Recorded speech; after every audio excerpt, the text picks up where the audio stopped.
गजाननं भूतगणादिसेवितां कपितजम्बूफलचारुभक्षणम् उमासुतं शोकविनाशकारकं नमामि विघ्नेश्वरपादपङ्कजम्। गुरु ब्रह्मा गुरु विष्णु गुरुदेवो महेश्वरा गुरु साक्षात् परम ब्रह्म तस्मै श्री गुरुवे नमः। या कुन्देन्दु तुषारहार धवला या शुभ्रवस्त्रावृता या वीणावरदण्ड मंडितकरा या श्वेत पद्मासना या ब्रह्माच्युत शंकर प्रपत्तिभिर्देवैः सदा वन्दितां सा मां पातु सरस्वती भगवती निर्शेषजाड्यापः। नमो त्वनन्ताय सहस्रमूर्तये सहस्रपादाक्षिशिरोनुभावे सहस्रनाम्ने पुरुषाय शाश्वते सहस्रकोटियुगधारिणे नमः। वासुदेवसुतं देवं कंसचाण्डूरमर्दनं देवकी परमानन्दं कृष्णं वन्दे जगद्गुरुम्। ओम श्री गणेशाय नमः। ओम श्री गुरु चरण कमलेभ्यो नमः। ओम गोपी जन वल्लभाय नमः। ओम माता सरस्वती देव्ये नमः। बोलो पुरुषोत्तम भगवान की जय। मित्रों नमस्कार। आज 11वां दिन है। आज उदय व्यापिनी पद्मिनी एकादशी तत्पश्चात द्वादशी तिथि है। कुछ लोगों ने एकादशी का व्रत कल भी कर लिया था, कल भी शास्त्र सम्मत था और आज भी एकादशी का व्रत कर सकते हैं। आज भी शास्त्र सम्मत है, दोनों दिन कभी भी आप एकादशी का व्रत कर सकते हैं। यह पद्मिनी एकादशी के व्रत का महात्म्य मैंने आपको कल बताया था कि इस व्रत को करने से क्या फल मिलता है। राजा है देश के जो राजा थे उसकी रानी पद्मिनी थी। उन्होंने यह पुरुषोत्तम मास की पद्मिनी एकादशी का व्रत किया और उन्हें पुत्र की प्राप्ति हुई थी। कार्तिवीर्य नामक पुत्र का जन्म हुआ था। इसलिए इस पद्मिनी एकादशी का व्रत जप तप दान करने से पुत्र धन मनवांछित फलों की प्राप्ति होती है और अंत में वैकुंठ लोक की प्राप्ति होती है। यह इसमें इस महात्म्य में प्रत्यक्ष लिखा है। आज 11वें दिन की कथा में आप लोगों को सुना रहा हूँ। आज तक आपने संक्षेप में पहले अध्याय से सर्वप्रथम सूत जी का नैमिषारण्य में आगमन, ऋषियों का सूची से प्रश्न, सूत जी के अपने यात्रा का वृत्तांत सुनाकर हस्तिनापुर जाने की बात बताना और उसके बाद सुखदेव जी द्वारा राजा परीक्षित को जो भागवत कथा सुनाई थी, उसके बाद परीक्षित राजा के मोक्ष की बात बताई। फिर उसके बाद नारद और नारायण का संवाद बताया। नारद मुनि बद्री नारायण में जाकर नारायण से प्रश्न पूछते हैं कि लोक कल्याण की कथा बताइए। तब नारायण जी नारद जी को बताते हैं कि जब पांडव वन में बहुत दुखी थे तब उस समय श्री कृष्ण भगवान उनके पास आए। उन्होंने उनके दुख का कारण उन्हें बताया और उसके बाद वह द्रौपदी जी के पूर्व जन्म की कथा सुनाते हैं। द्रौपदी जी मेधावी ऋषि की पुत्री थी। उसके सखियों का सहेलियों का विवाह हो गया। जब उसका विवाह नहीं हुआ तो उसे चिंता हुई। इसी चिंता में उसके पिता की मृत्यु हो गई। फिर पिता की मृत्यु के बाद वह शोक करने लगी तो दुर्वासा ऋषि आए। दुर्वासा ऋषि ने उन्हें पुरुषोत्तम मास के व्रत के बारे में बताया, लेकिन वह क्रोधित हो गई। कहने लगी, इस निंदित मल मास को की पूजा करने के लिए आप मुझसे क्यों कहते हैं? कार्तिक मास, माघ मास, वैशाख मास, चातुर्मास मास, अन्य मासों में व्रत का फल क्या कम हो गया? क्या भगवान शंकर राम कृष्ण की आराधना क्या कम हो गई इस पुरुषोत्तम मास के सामने? इस मलमास को आप इतना उत्तम क्यों बताते हैं? ऐसा सुनकर दुर्वासा मुनि को क्रोध आ गया और उन्होंने अपने मित्र की कन्या समझकर उसे शाप नहीं दिया और कहा कि तुमने पुरुषोत्तम मास का अपमान किया है, इसका फल तुम्हें भविष्य में अवश्य मिलेगा। ऐसा कहकर दुर्वासा मुनि चले गए और मुनि कन्या अपने आश्रम में मन में विचार करते हुए कि मैं शिव जी की तपस्या करूंगी, ऐसा विचार कर अपने आश्रम में रहने लगी। इतनी कथा आपने 10 अध्याय तक सुनी थी। अब 11वें अध्याय में उस कन्या की उग्र तपस्या, कठोर तपस्या के बारे में मैं आपको सुनाता हूँ। बोलो पुरुषोत्तम भगवान की जय। 11 अध्यायः।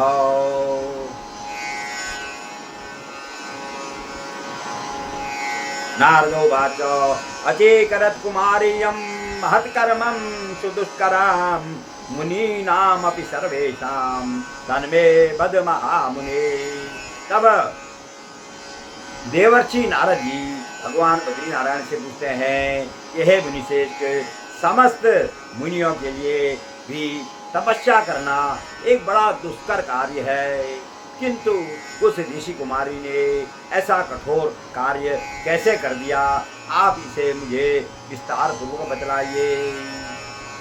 श्री नारायणोवाच अथारभत कल्याणी तपः परम दारुणं चिंतयन्ति शिवं शान्तं पंचवक्त्रं सनातनं कुशंग भुजंग भूषणं देवं नंदी भृंगी निषेवितं चतुर्विंशति तत्व च गुण है स्थिभिरभिद्युतः।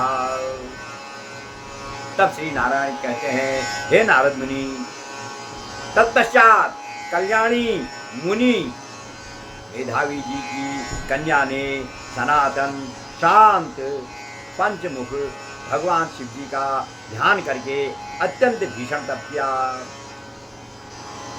सर्पों का भूषण पहने हुए नंदी और भृंगी गणों से सेवित 2400 तत्वों और 3 गुणों से समन्वित देवादिदेव 8 महासिद्धियों एवं प्रकृति तथा पुरुष से युक्त अर्धचंद्र से शोभायमान हाल वाले जटाद्यूप से विराजमान मस्तक वाले ऐसे भगवान को संतुष्ट करने के लिए उस बाला ने भीषण तप प्रारंभ किया। वह ग्रीष्म ऋतु में पंचाग्नि का साधन करती थी, 5 तरफ से अग्नि जलाकर बीच में बैठी रहती थी। जब ग्रीष्म ऋतु भयंकर गर्म हवाएं लू चल रही होती थी, उस समय वह 5 तरफ से अग्नि जला के बीच में तपस्या करके साधन करती थी। हेमंत और शिशिर ऋतु में ठंडे पानी के अंदर मुंह खोलकर तप करती थी। इस समय यह ऐसी प्रतीत होती थी मानो जल में कमलिनी खिली हो। सिर से नीचे बिखरी हुई काली और नीली लटों से ढकी हुई वह जल में ऐसे शोभा पाती थी मानो सेवार की लताएं फैली हुई है। सेवार होता है जो जल में जो फैला होता है, काई बोलते हैं उसको सेवार, वह सेवार की लताएं फैली हुई है।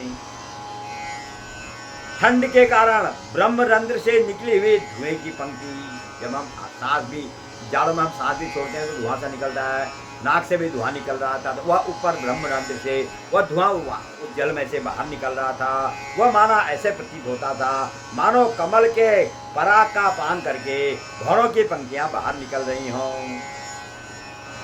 हे नारद, वर्षा ऋतु में चबूतरे पर कुछ बिछाकर खुले आकाश के नीचे बिना किसी प्रकार की छाया के रहकर वह रात दिन तप करती। वह कोमलांगी कन्या प्रातः और सायंकाल केवल धुआं पीकर ही रहती थी, साथ केवल हवा पीकर ही अपना जीवन बिताती थी। पुरंदर पराम चिंता मवापा शुद्ध तपतः दुर्धर्षा दिविजय सर्वे महर्षि। तब भगवान बद्री नारायण कहते हैं, हे नारद जी, उस कन्या के इस प्रकार के उग्र तप को के बारे में सुनकर देवराज इंद्र को बड़ी चिंता समा गई।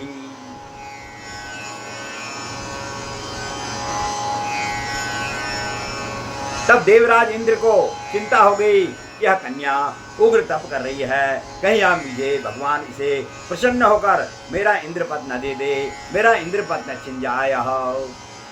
क्योंकि यह इंद्र की बड़ा इंद्र स्वार्थी अभिलाषा वाला होता था। कोई भी तप करता था तो उसे चिंता हो जाती थी, वह उसके तप में विघ्न डालने के लिए आ जाता था। क्योंकि यह तपस्या करके मेरे इंद्रपद को न ले ले, सुख हार ले भाग सठ, स्वान निरखी मृगराज, छीन ले ही जनि जानी जड़ा, तिमी सुरपति ही न लाज।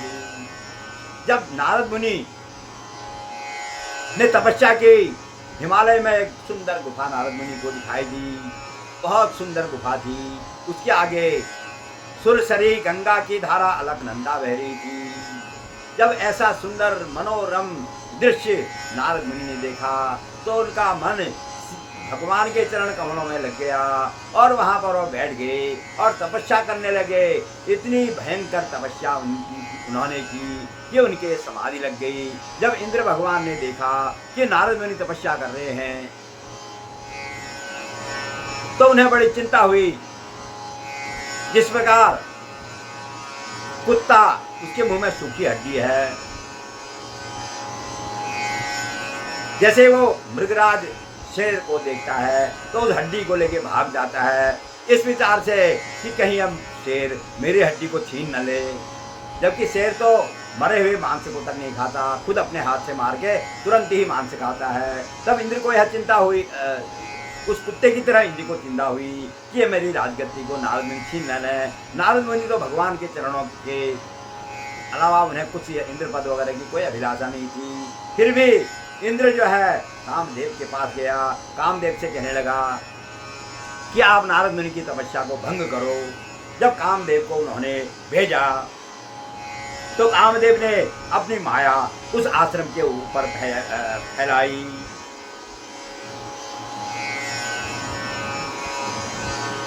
और अपने जितने भी सहायक थे ऋतुराज ने ऋतुराज प्रकट कर दिया।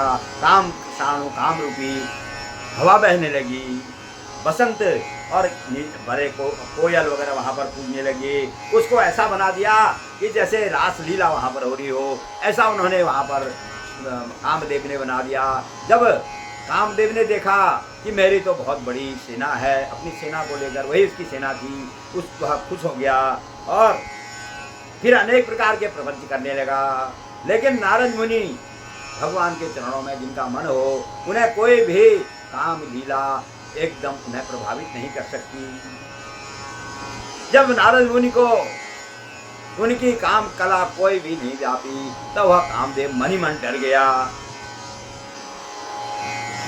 सहित सहाय सभित अति मानिहारी मन में न, गहे से जाय मुनि चरण तब कही सुखी हारत बहन।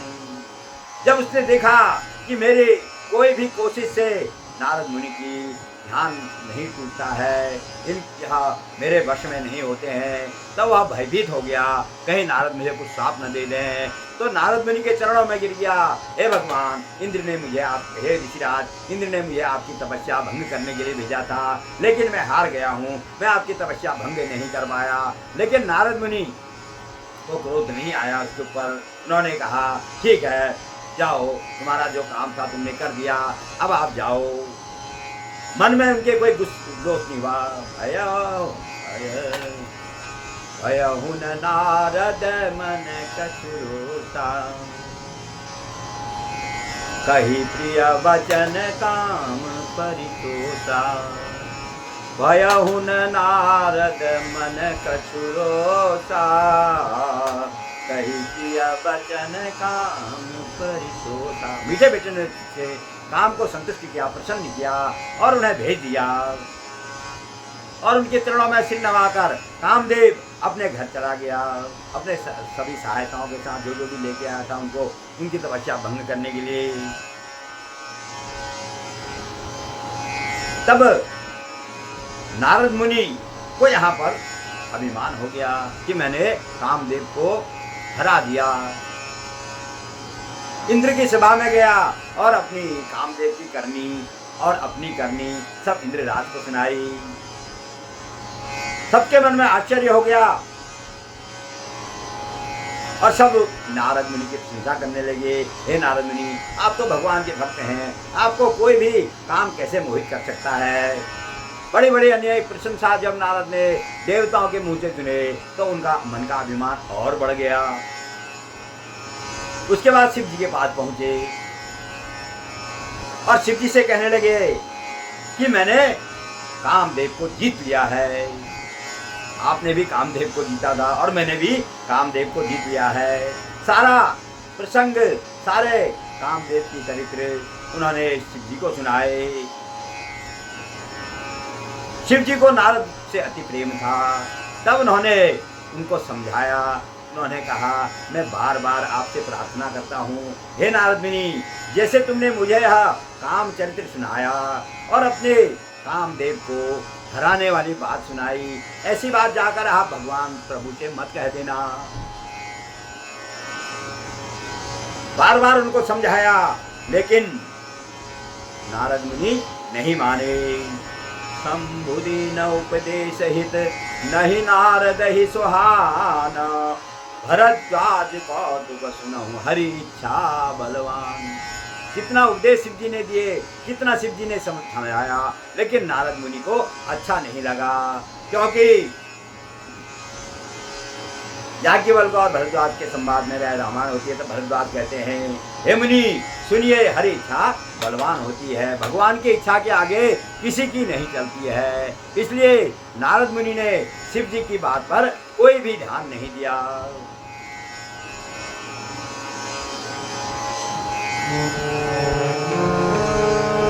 राम किन्ह चाहूं सोई होई, करे अन्यथा नहीं कोई।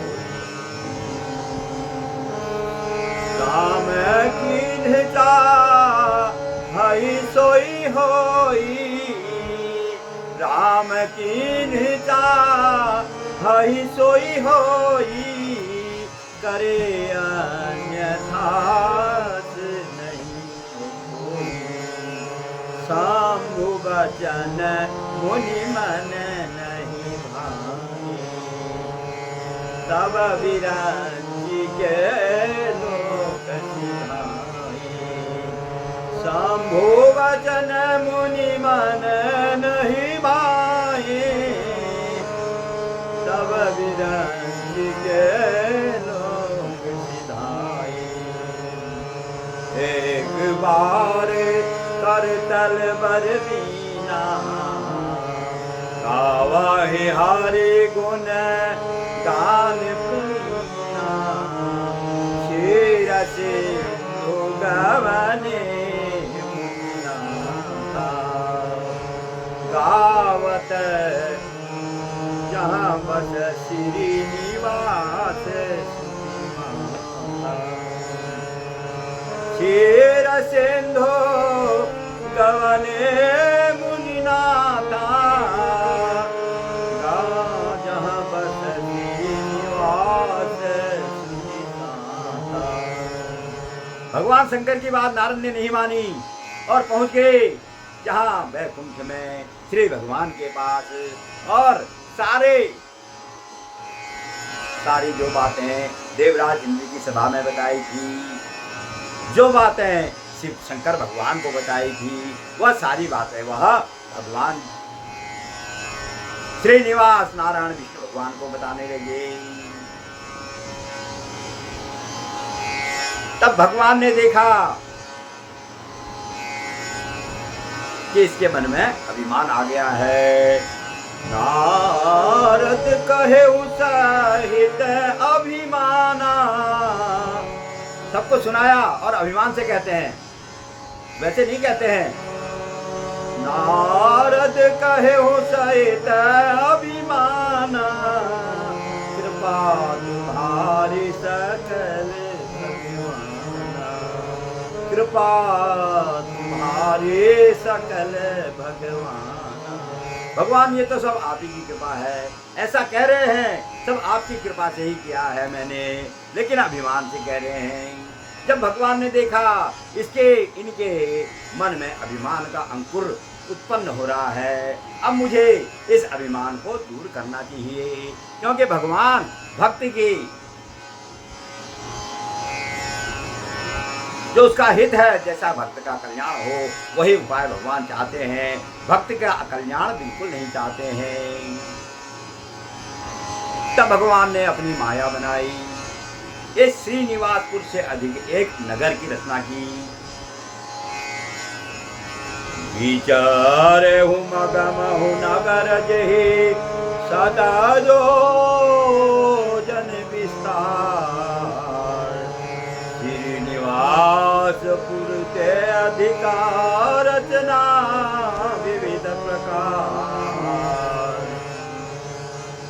जो वैकुंठ लोक से भी अच्छा था, श्रीनिवास का जो नगर है वैकुंठ लोक से भी इतना सुंदर, माया से भगवान ने ऐसा नगर की रचना की। उस नगर में शीलनिधि नाम के राजा रहते थे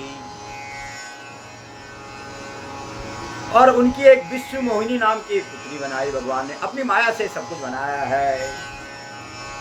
विश्व मोहिनी नाम की जो कुमारी थी इतनी सुंदर बनाई कि जिसके रूप को देखकर भी लक्ष्मी जी भी लजा जाए। विश्व मोहिनी तासु कुमारी, विश्व मोहिनी तासु कुमारी। श्री विमोह जिस रूप निहारी, श्री विमोह जिस रूप निहारी। ऐसी कन्या बनाई जिसके रूप को देखकर लक्ष्मी जी भी लजा जाएं। ऐसी कन्या भगवान ने अपनी माया से बनाई। जब नारद मुनि को ऐसे प्रेरित किया कि वह उसी नगर में पहुंच गए। जब नारद मुनि उस नगर में पहुंचे तो राजा बहुत प्रसन्न हुए कि देव ऋषि आए हुए हैं। उनका आदर सत्कार किया, उनके चरण धोए, पाद्य अर्घ करके उनको आसन दिया, विविध भांति उन्हें भोजन करवाया। उसके बाद अपनी कन्या को लेकर आए और कहने लगे, हे नारद मुनि, आप त्रिकालदर्शी हैं, मेरी कन्या का हाथ देखकर बताइए कि इसका भविष्य कैसा है। आनि देखा वही नारद ही गोपति राजकुमार। बहुनाथ गुण दोष सभा यही के हृदय विचार।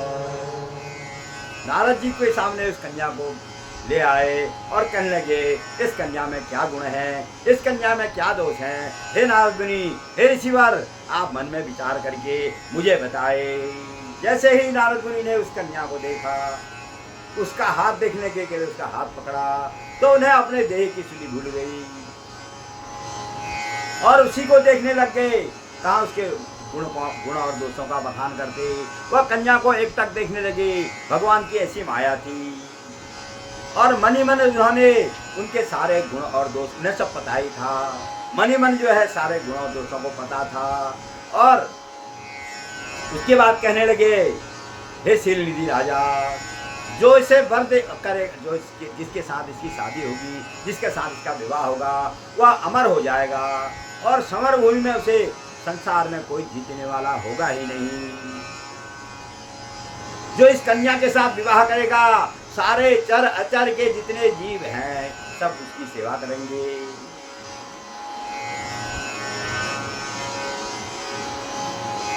सारे लक्षण उन्हें पता थे, लेकिन कुछ और बना बना के उन्होंने राजा को बताए। और राजा से कहने लगे, हे राजन, तुम्हारी पुत्री जो है बहुत सुलक्षणी है।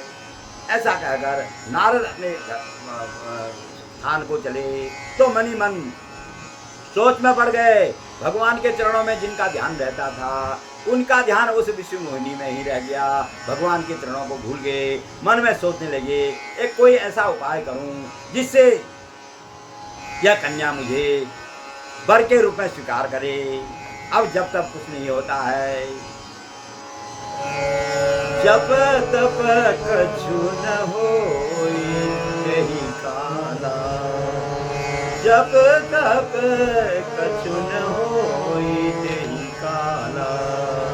हे विधि मिलाई पवन विधि वाला, जब तब कछु न होई यही काला।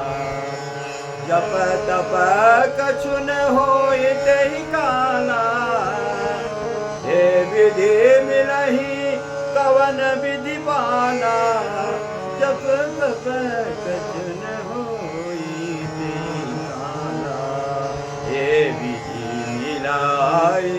कवन विधि बाला, कवन विधि पाला।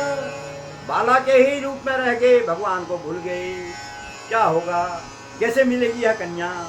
सोचने लगे मेरे परम हितकारी नारायण भगवान ही हैं, उन्हीं से मैं उपाय पूछता हूँ कि कैसे यह कन्या मुझे मिलेगी। भगवान के पास दोबारा चले गए,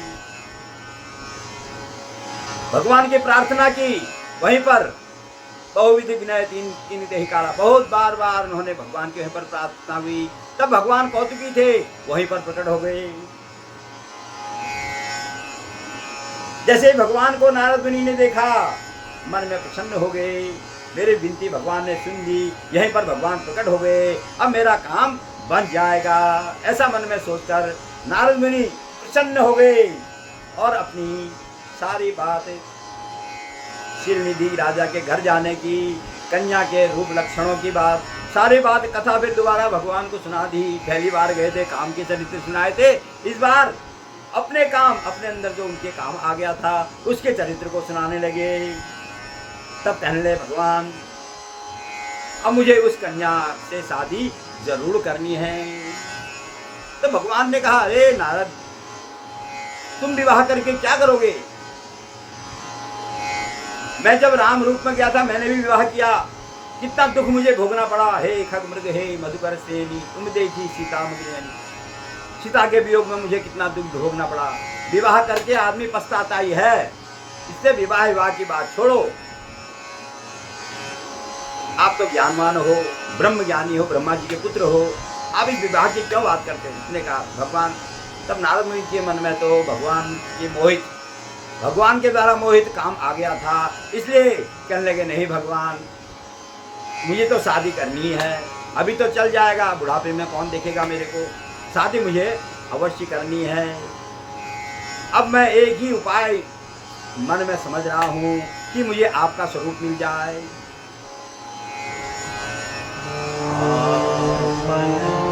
रूप देहु प्रभु मोहि, रूप देहु प्रभु मोहि, आपन रूप देहु प्रभु मोहि, आपन रूप देहु प्रभु मोहि, आन भांति नहीं पाओ, भांति नहीं पाओगी। यही विधि होए नाथ हित मोरा, यही विधि होए नाथ हित मोरा, करहु सुबेगी दास मैं तोरा, करहु सुबेगी दास। चलिए भगवान, मुझे अपना रूप दे दीजिए, आपका जैसा जब मेरा रूप होगा तभी मैं उस कन्या को प्राप्त कर सकता हूँ, और दूसरा कोई उपाय नहीं है। हे भगवान, जैसे मेरा हित हो वही आप कीजिए, शीघ्र ही कीजिए, क्योंकि मैं आपका मन वचन और कर्म से दास हूँ। तब भगवान कहने लगे, यही विधि होए परम हिता, नारद सुनहु तुम्हारा,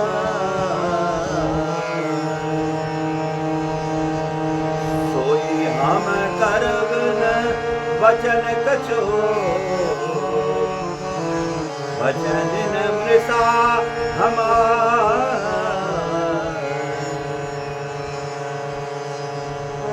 यही विधि होई परम हिता,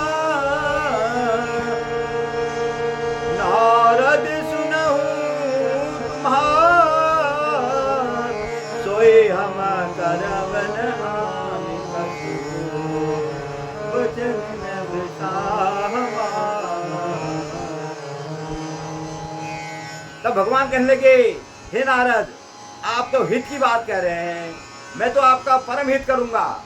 जिस प्रकार आपका परम हित हो वही मैं करूंगा, मेरा वचन झूठ नहीं होगा।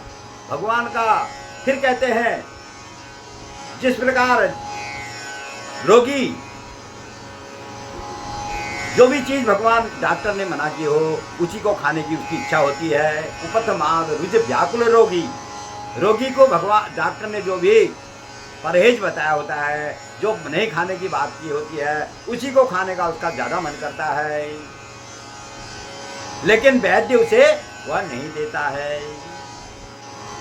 उपथमाद रुज व्याकुल रोगी, वैद्य न दे सुनहु मुनि जोगी। एहि विधिहित तुम्हार मैं ठयहूँ, अस कही अंतरहित प्रभु भयहूँ।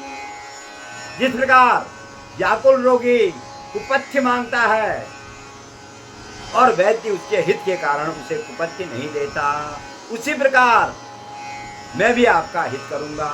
ऐसा कहकर भगवान वहीं पर अंतर्धान हो गए।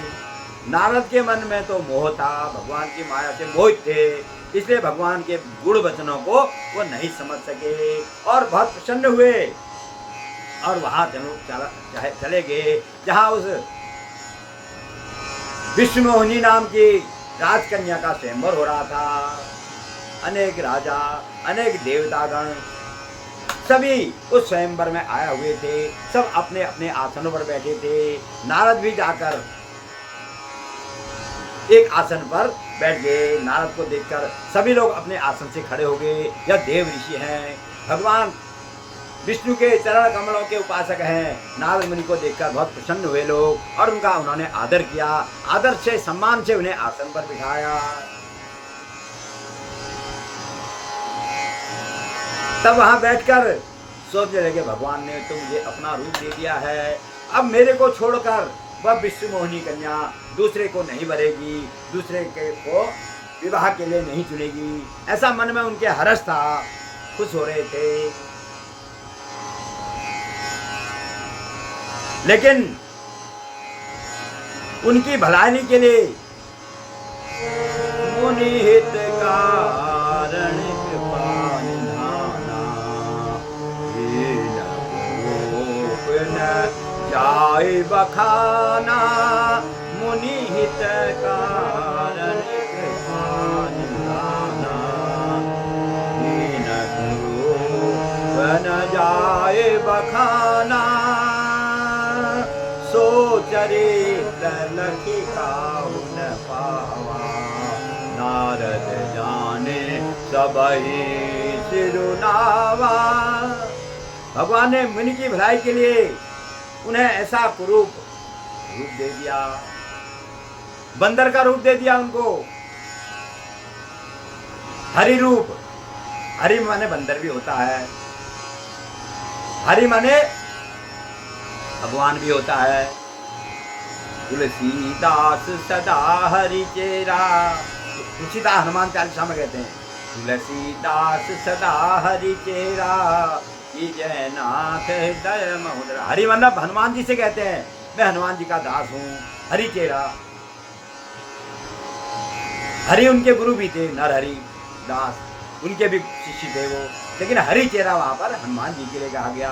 हरि को बंदर भी कहते हैं, हरि रूप दे दिया उन्होंने कहा आपन रूप दे, हे हरि मुझे अपना रूप दे दो। भगवान ने उसे हरि का रूप दे दिया। हरि माने बंदर होता है, बंदर का रूप नहीं दे दिया।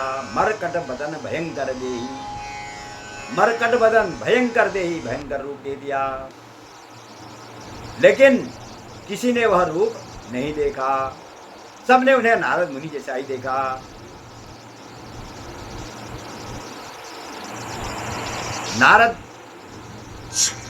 नारद जाने समय श्री नावा, किसी को यह पता नहीं चला। केवल जब विष्णु को मोहिनी कन्या माला लेकर सबके सामने आती है, घूमते घूमते नारद जी के पास आती है, तो नारद मुनि को नारद मुनि का रूप उस कन्या को बंदर का जैसा लगा। नारद मुनि को ही दिखा दिया वो बंदर का जैसा रूप, और किसी को वह बंदर का जैसा रूप नहीं दिखाई दिया।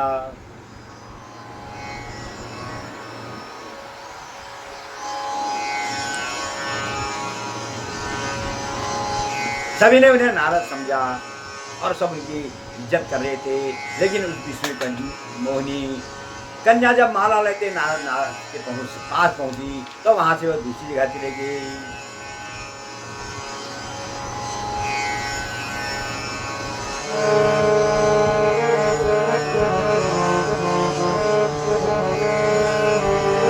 सखे संग ले कुंवरी तब चले जनुराज मराल, देखत फिर मई सब कर सरोज जयमान।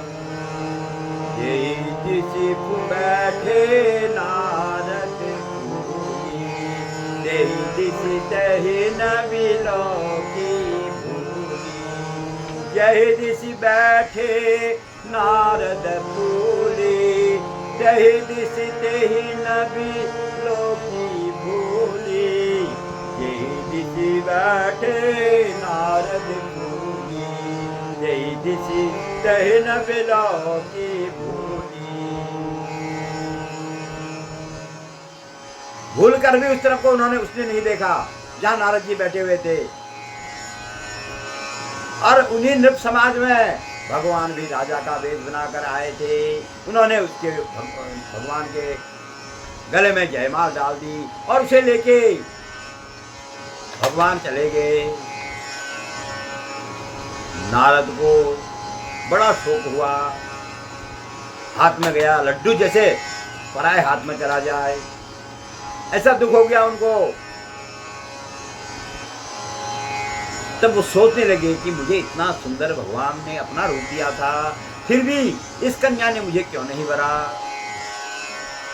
इतने में एक शंभुगण भगवान के दो गण आए थे शंकर भगवान के वहां पर ब्राह्मण के वेश में ही उनके बगल में बैठे हुए थे। तब वह हंसने लगे। नारद मुनि ने क्रोध से उन्हें देखा तो कहने लगे, हे नारद जी, अपना मुंह तो देखो शीशे में। उन्हें केवल पता था, वह भेद जानते थे और कोई राजा उनके भेद को नहीं जानता था। उन्हें सब नारद जैसे दिखते थे। तब कहने, अपना मुंह शीशे में तो देखो। तो कहने लगा, शीशा तो है नहीं, तो शादी करने आए हो, शीशा भी नहीं है तो शीशा भी नहीं है, शादी करने क्यों आ गए। तो दौड़ते हुए गए, जल में अपना मुंह देखा। जल्दी करो निज पावा, तब हृदय संतोष न आवा। अपना रूप जैसे ही देखा, मरकट बदन भयंकर देही। ऐसा रूप जब उन्होंने जल में अपना देखा तो उनके हृदय में क्रोध उत्पन्न हो गया। होंठ उनके फड़कने लगे, मन में क्रोध हो गया और दौड़ते हुए पैदल ही चले।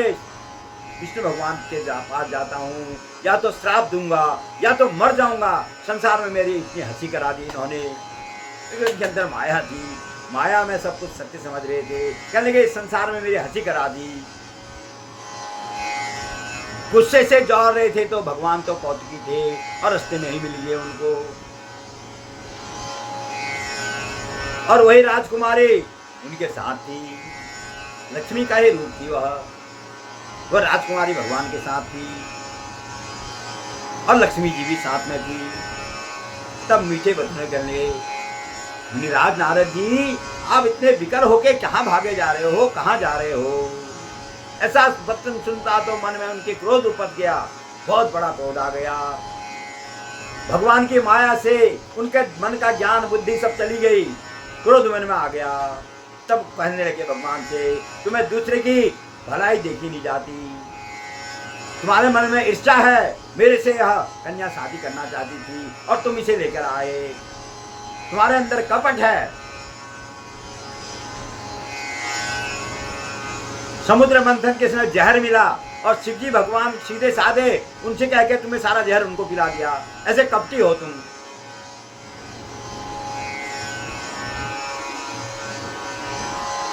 और असुरों को सुरा पहन दे दी, देवताओं को अमृत दे दिया, भगवान शिव जी को विष दे दिया और रमा और मणिया सब आप ले गए समुद्र में से जो निकले थे। तुम स्वार्थी हो, बहुत ज्यादा कुटिल हो, तुम हमेशा कपट का व्यवहार करते हो। इस प्रकार बहुत गुस्से में फड़फड़ा के उन्हें कहने लगे, परम स्वतंत्र, तुम्हारे ऊपर कोई है नहीं परम स्वतंत्र न सिर पर कोई, भाव ही मन ही करऊं से। परम स्वतंत्र हो, तुम्हें हाँकने डाकने वाला नहीं है, तुम्हें कोई टोकने वाला नहीं है, जैसा मन आता है वैसा ही करते हो। थोड़ा गुस्से में उनके कहते हैं, जो अच्छा है उसे बुरा कर देते हो, जो बुरा है उसको अच्छा कर देते हो, फिर भी तुम्हारे के अंदर दुख और सुख कुछ नहीं आता। भगवान की तारीफ भी कर रहा है, उसी क्रोध में भगवान के गुणों का भी बखान कर रहा है। ऊंच को नीच कर देते हो, नीच को ऊंच कर देते हो, तुम्हारे अंदर हर्ष और विस्मय कुछ नहीं आता। शुभ अशुभ कर्म में तुम्हें कोई फर्क नहीं पड़ता। आज तक तुम्हें कोई मिला नहीं है जो तुम्हें साथ दे, आज मिल गया है। आज मैं तुम्हें बताता हूं,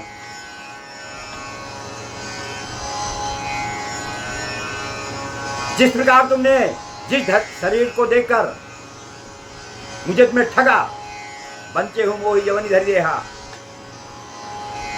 ऐसा ही जिस स्वरूप को धारण करके, नर का स्वरूप, राजा का स्वरूप लेकर गए, तो राजा के स्वरूप को तुमने धारण करके मुझे ठगा, जाओ तुम उसी नर रूप में चले जाओ, ये श्राप दिया। और तुमने मेरे बंदर की जैसी आकृति करी, बंदर ही तुम्हारी सहायता करेंगे। और मैं शादी करना चाहता था और तुमने मुझे शादी नहीं करने दी, इसलिए तुम भी पत्नी के विरह में दुखी होगे और वही बंदर तुम्हारी सहायता करेंगे। भगवान ने कहा, हे नारद मुनि, आपका सांप मेरे सिर में शिरोधार्य है, मैं आपसे विनती करता हूँ, आपका सांप मुझे सिरोधार्य है। ऐसा कहते कहते भगवान ने अपनी माया हटा दी। जैसे ही भगवान ने माया हटाई, जब हरि माया दूर निवारी, नहीं तह रमान नाज कुमारी। न तो लक्ष्मी थी वहां पर, न राजकुमारी, सिल्ली की कन्या विष्णु वहां पर थी। तब मणि जैसे ही माया दूर हुई तो वो तो भगवान के भक्त थे, भयभीत हो गए, उनके चरणों में गिर गए, कहने लगे, भगवान मेरी रक्षा करो, पाही पाही पाही, त्राही त्राही करके भगवान के चरणों में गिर गए। कहने लगे, भगवान मेरा वचन झूठ हो जाए, मेरा श्राप झूठ हो जाए। लेकिन भगवान कहने लगे, हे नारद, यह सब मेरी इच्छा से ही हो रहा है, वही है जो राम रचि रखा, यह सब मेरी इच्छा ही से हो रहा है। भगवान नारद कहने लगा, भगवान मैंने आपको बहुत बुरे वचन कहे, मैंने आपको बहुत गालियां दे दी, मेरे ये पाप कैसे दूर होंगे? ऐसे करके बार बार उनके चरणों में गिर गए नारद मुनि। तब भगवान ने कहा, जाओ शंकर के 1100 नामों का जाप करो, शंकर सतनामा, शंकर के 100 नामों को जाप करो और तुम्हारे हृदय में शांति आ जाएगी। जैसी अशांति तुम्हारे जिस मन में ग्लानि है, वह ग्लानि दूर हो जाएगी, तुम्हारे मन में शांत हो जाएगी। वो नहीं शिव समान प्रिय मोहे, वो नहीं शिव समान प्रिय मोहे, असी परिधि सजाहु जनि भोरे, को नहीं शिव समान प्रिय मोरे, हसी परिधि सजाहु जनि भोरे। तब कहने लगे, शिव के समान मेरा कोई प्रिय नहीं है, ऐसा मन में हमेशा याद रखना, इस बात को कभी मत जीत देना। तब भगवान जी नारद जी को बहुत प्रकार से ज्ञान देकर वहां से अंतर ध्यान हो गए। तो नारद मुनि को भी भगवान ने मोहित कर दिया था, क्योंकि उनके अंदर अभिमान आ गया था। इसलिए कहते हैं, अभिमान सब कुछ नष्ट कर देता है। जरा रूपम हरति ही धैर्य माशा, मृत्यु प्राणाम सर्वमेवाभिमानम। बुढ़ावा तो केवल रूप को हरता है, आशा धैर्य को हर लेती है, मृत्यु तो केवल प्राणों को हरता है, लेकिन अभिमान जो है वो सब कुछ हर लेता है। इसलिए मन में अभिमान नहीं होना चाहिए। और ऐसे ही इंद्र के मन में यह संशय आ गया, जैसे नारद को देखा, इसी बहाने मैंने आपको नारद जी की कथा सुनाई, विलंब हो गया, मित्रों आप क्षमा करेंगे, आगे की कथा मैं बताता हूँ। जिस प्रकार नारद मुनि को देखकर इंद्र को भय हो गया था कि मेरे इंद्रासन को न ले, ऐसे ही इसी ऋषि कुमारी को देखकर भी इंद्र को भय हो गया तब श्री कृष्ण भगवान कहते हैं, हे राजन युधिष्ठिर, ऋषि कुमारी को तप करते हुए 9000 वर्ष बीत गए।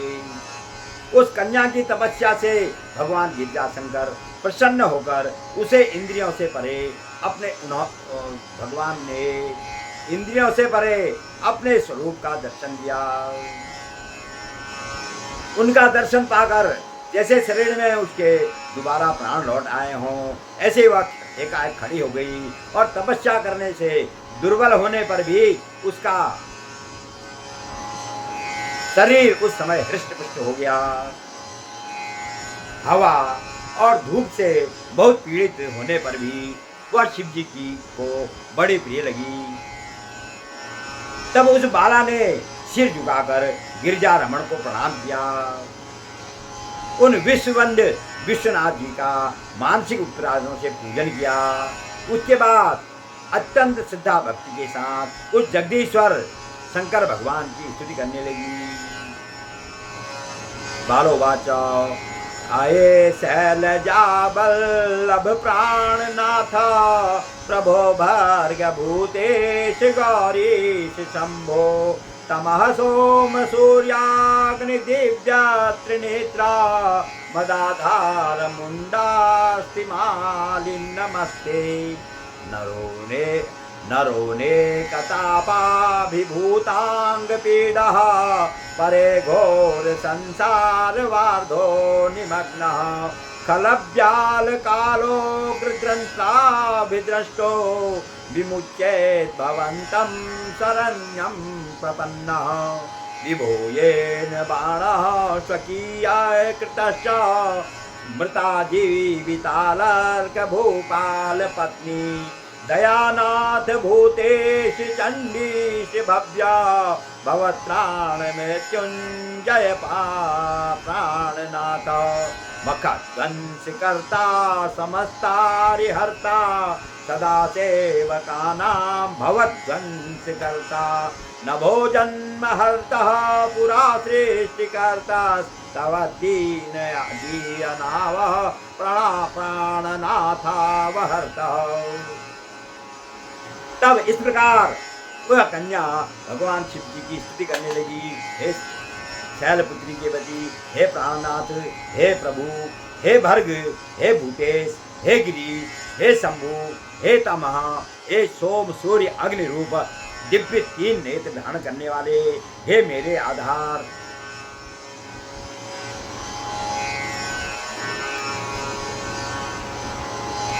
हे मुंड अस्त्र की माला पहनने वाले, आपको प्रणाम है।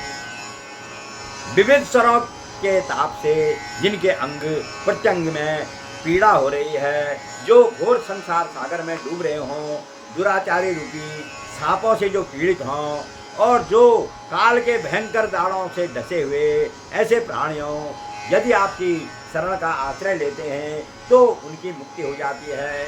हे प्रभु, आपने अपने परम भक्त बाणासुर को अपना लिया और महाराज अलर्क की मरी हुई रानी को प्राण दान दे दिया। हे दयानिधान, हे भूतेश्वर, हे चंडीश्वर, हे भव, हे भव्यत्राता, हे मृत्युंजय, हे प्राणों के अधीश्वर, हे प्रजापति दक्ष के यज्ञ के विध्वंस करता, हे अखिल शत्रु विनाशक, हे अपने भक्तों के जन्म मरण के बंधन को ध्वंस करने वाले, हे आवागमन को मिटाने वाले, हे शिष्य के अधिकर्ता, हे प्राणों के अधिपति, हे पाप विनाशक, आप अपनी आराधना करने वालों की रक्षा कीजिए, मैं आपको प्रणाम करती हूँ। इत्येवं मनसा वाचा शिवं स्तुत्वा तपस्विनीं गिरिराम महाभागा मेघावी तनया नृपः। तब श्री कृष्ण जी कहते हैं, हे राजन युधिष्ठिर, महाभाग्यशालिनी तपस्विनी मेधावी ऋषि की पुत्री, इस प्रकार मनसा वाचा और कर्मणा भगवान शंकर की स्तुति करके मौन हो गई। श्री कृष्णोवाच तत्कृतं श्रोत्रमाकर्ण्यं तपसो घृतरेण च प्रसन्नवदनं भोजा तामुवाच सदाशिवः। तब श्री कृष्ण जी बोले कि ऋषि कन्या के अत्यंत उग्र तप को देखकर और उसके द्वारा की हुई स्तुति को सुनकर भगवान शंकर सदाशिव का मुख प्रसन्नता से खिल उठा और उन्होंने कन्या से कहा, शिवोवाच वरं वर्ष्य भद्रं ते यस्ते मनसि वाञ्छितः प्रसन्नोऽसि महाभागे मां खिलतपस्विनीं नादाकर्ण्यं कुमारीयं महानंद परिप्लुता उवाच वचनं राजन् सुप्रसन्नं सदाशिवम्। तब शिव जी बोले, हे महाभाग्यशालिनी, हे तपस्विनी, अब तुम खेद मत करो, मैं तुम्हारे ऊपर बहुत प्रसन्न हूँ, तुम्हारा कल्याण हो, तुम्हारे मन में जो आकांक्षा हो वह वरदान मांग लो। यह सुनकर वह कुमारी आनंद के महासागर में निमग्न हो गई और हे राजन युधिष्ठिर अत्यंत प्रसन्न हुए भगवान सदाशिव से यह बात कहने लगी। बालोवाच दीनानाथतया सिंधो प्रसन्नश्चेन्ममोपरि तदा मम मत्कामितं देहि मां विलम्बतु प्रभो पतिं देहि पतिं मह्यं पतिमहं पतिमहं ऋणे पतिं देहि महादेव नायन्यं मे चिन्तितं हृदि। तब कन्या ऋषि कन्या भगवान शंकर से कहने लगी, हे दीनानाथ, हे दया सिंधु, यदि आप मेरे ऊपर प्रसन्न हैं तो अब अवधरदानी मेरी कामना पूरी करने में रंच मात्र भी विलम्ब न करें। हे महादेव, पति दीजिए, मुझे पति दीजिए, मुझे पति की कामना है। हे भगवान, मुझे पति दीजिए, इसके अतिरिक्त और कोई दूसरी बात मेरे अपने हृदय में नहीं सोची है। शिवोवाच एवं मुक्तात्राचिं रामकवर्दिनो तथा कर्ण महादेवो जगार्मिनि कयामः।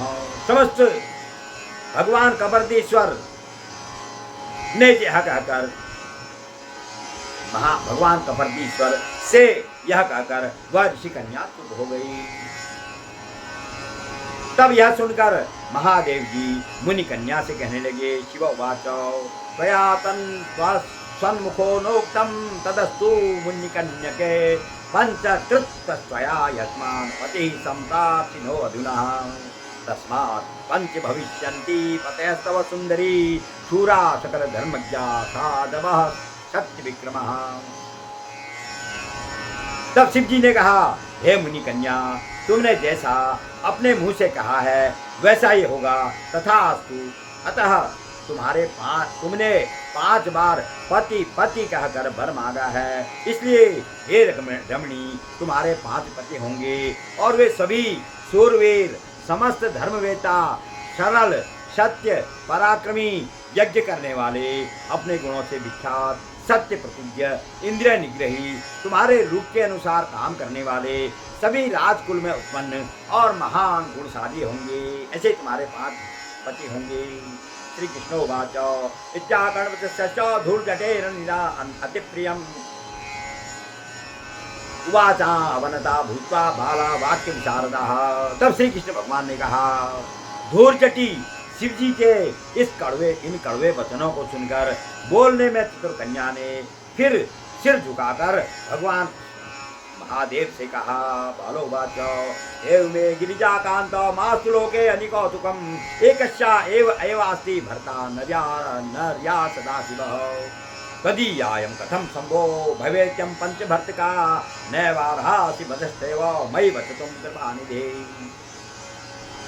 तब कन्या कहने लगी, हे गिरिजा के पति, हे सदाशिव, ऐसा वर देकर आप संसार में मेरा तमाशा बना रहे हैं क्या?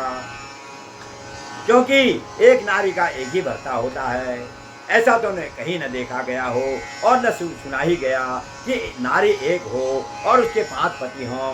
यह असंभव है, लेकिन यह संभव है कि एक पुरुष की 5 पत्नियां हो सकती है। हे शंभु, हे कृपा निधान, आपकी आराधिका होकर भी मैं 5 भर्ता वाली कैसे हो सकती हूँ? मेरे संबंध में इस प्रकार का वचन कहना आपको शोभा नहीं देता। आपके पुजारी होने के कारण जो मुझे लज्जा हो रही है वह आप अपने ही ऊपर समझिए। आपको क्यों लज्जा नहीं आ रही है?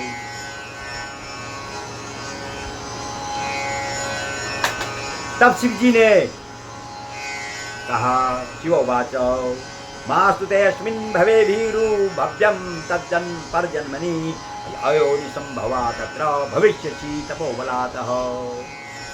तब भगवान शंकर ने कहा, हे भीरु हृदय वाली कन्या, इस जन्म में तो तुम्हें पति सुख नहीं मिलेगा, परंतु दूसरे जन्म में जब तुम अपनी तपस्या के प्रभाव से अयोनिजा के रूप में यज्ञ कुंड से उत्पन्न होगी। द्रौपदी अयोनिजा सी माता की गर्भ से उत्पन्न, उसका उत्पत्ति नहीं हुई थी, वह यज्ञ के कुंड से उत्पन्न हुई थी। महाराज द्रुपद ने जब यज्ञ किया था तो यज्ञ कुंड से कन्या उत्पन्न हुई थी। द्रुपद की कन्या होने के कारण उसका नाम द्रौपदी पड़ा। वह पंचाल देश के राजा थे, इसलिए उसका नाम पांचाली पड़ा। तब द्रुपद की कन्या यज्ञ के कुंड से उत्पन्न हुई थी। तब पतिजन्य सुख को प्राप्त कर अनंतर परम पद की अधिकारिणी होगी। क्योंकि पूर्व जन्म में मेरे प्रिय स्वरूप दुर्वासा का तुमने अपमान किया है।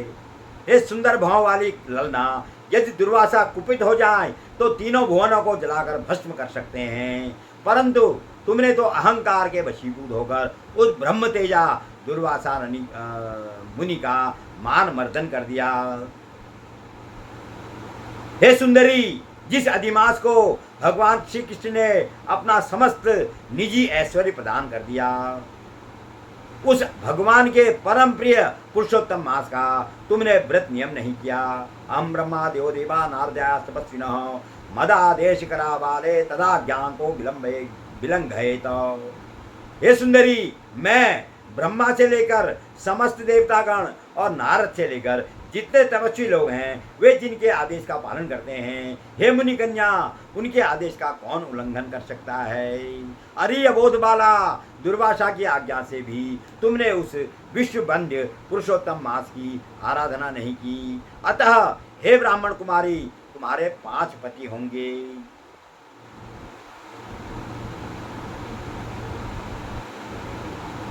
हे बालिका, पुरुषोत्तम मास के व्रत पूजन आदि को खंडन करने के कारण अब यह टल नहीं सकता। जो इस पुरुषोत्तम मास को की आलोचना करते हैं, वे घोर रौरव नरक के अधिकारी होते हैं। पुरुषोत्तम मास का अपमान करने वाले को विपरीत फल होता है, यह बात कभी भी अन्यथा नहीं हो सकती।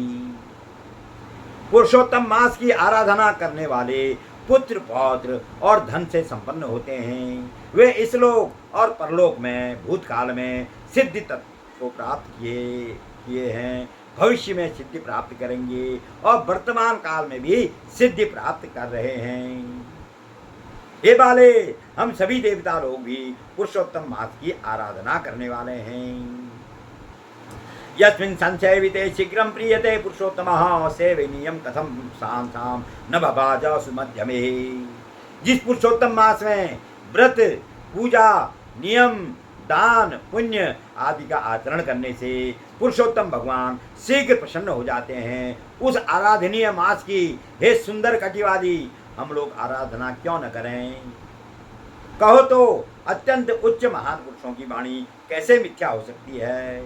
सद असदवाद की विवेचना करने वाले मुनियों की वाणी अनुकरणीय होती है।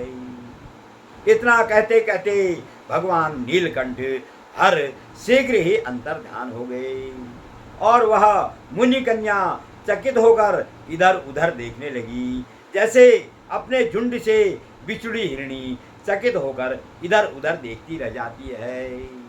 सूतो वाचः शशांक लेखांकित बाल देशे सदा शिवे शैव दिशं प्रयाते चिंता बबाधे मुनिराज कन्या हत्वा यथा व्रत्रहणम मुनीषा। तब सूची कहने लगे, हे सौनकादि सहित 88 सहस्त्र ऋषिकेशरो, द्वितीया की चंद्र रेखा से युक्त भाल वाले सदाशिव जी जब उत्तर दिशा की ओर चले गए, तब वृत्रासुर को मारकर जैसे देवराज इंद्र को ब्रह्म हत्या के संबंध में चिंता हुई थी। वृत्रासुर एक ब्राह्मण था, वह राक्षस बन गया था अपने कर्मों से। तब उसको जब इंद्र ने मारा तो इंद्र को ब्रह्म हत्या का पाप लग गया था। जिस प्रकार उस समय इंद्र को महान चिंता सता रही थी, उसी प्रकार उसी मुनिराज की कन्या को भी दुर्वासा के वाक्य का उल्लंघन करने के कारण अपने भावी जीवन के संबंध में बहुत ही चिंतित हो गई। उसके मन में चिंता समा गई ओम जय जय श्री बृहन्नारदीय पुराणे पुरुषोत्तम महात्म्ये शिववाक्यम नाम एकादशो अध्याय। बोलो पुरुषोत्तम भगवान की जय। मित्रों, इस एकादश अध्याय में उस मेधा ऋषि की कन्या के उग्र तप के बारे में आपको बताया। बीच में नारद मोह का प्रसंग आ गया था, इसलिए आज की कथा लंबी हो गई है। आप लोग क्षमा करेंगे और इस पूरी कथा को श्रद्धा भक्ति पूर्वक देखेंगे, सुनेंगे। मित्रों, जैसा भी मेरा प्रयास है या कैसा है और लगा आपको, अच्छा लग रहा है या नहीं लग रहा है, कोई मेरी कमी है, मेरी कमियों को आप मुझे बताएंगे तो मुझे बहुत अच्छा लगेगा। बोलो पुरुषोत्तम भगवान की जय। अब मैं वह 4 श्लोक जो नित्य पठनीय हैं, वह पुरुषोत्तम मास के 6ठे अध्याय में आते हैं, उनका अर्थ मैंने आपको बता दिया था। उन श्लोकों को रोज पढ़ना चाहिए, इसलिए उन्हीं 4 श्लोकों को मैं आपको बताता हूँ। वंदे कृष्णम गुणातीतम गोविंदम एकमक्षरम अव्यक्तमव्ययं व्यक्तं गोपवेश विधायनम किशोर वयसम शांतम गोपीकांतम मनोरमं नवीन नीरदश्यामं कोटिकंदर्प सुंदरम वृंदावन वनाभ्यंते रासमंडिल संस्थितम लसत्पीठपटं सौम्यं त्रिभंग ललिताकृतं रासेश्वरं रासवासं रासोल्लासमुत्सुकं द्विभुजं मुरलीहस्तं पीतवाससमच्युतं। बोलो पुरुषोत्तम भगवान की जय। अब पुरुषोत्तम भगवान की आरती सुनिए। आरती जुगल किशोर की जय, राधे धन्य छावर की जय। आरती जुगल किशोर की जय, राधे धन्य छावर की जय। रवि शशि कोटि बदन की शोभा, ताहिनी रखी मेरा मन लोभा। गौर श्याम मुख निरखतरी जय, प्रभु को रूप नयन भर पीजय। आरती जुगल किशोर की जय, राधे धन्य छावर की जय। कंचन थार कपूर की बाती, हरियाए निरमल भई छाती। कंचन थार कपूर की बाती, हरियाए निरमल भई छाती। फूलन की फेज फूलन की माला, रत्न सिंहासन बैठे नंद लाला। आरती जुगल किशोर की जय, राधे धन्य छावर की जय। मोर मुकुट कर मुरली सोहै, नटवर वेश देख मन मोहै। मोर मुकुट कर मुरली सोहै, नटवर वेश देख मन मोहै। आधा नील पीत पट सारी, कुंज विहारी गिरिवर धारी। आरती जुगल किशोर की जय, राधे धन्य छावर की जय। श्री पुरुषोत्तम गिरिवर धारी, आरती करत सकल ब्रज नारी। नंद नंदन वृषभानु किशोरी, परमानंद स्वामी अविचल जोरी। आरती जुगल किशोर की जय, राधे धन्य छावर की जय। आरती जुगल किशोर की जय, राधे धन्य छावर की जय। मित्रों, आज की कथा को, आज की इस वीडियो को मैं यही विश्राम देता हूँ। बोलो पुरुषोत्तम भगवान की जय।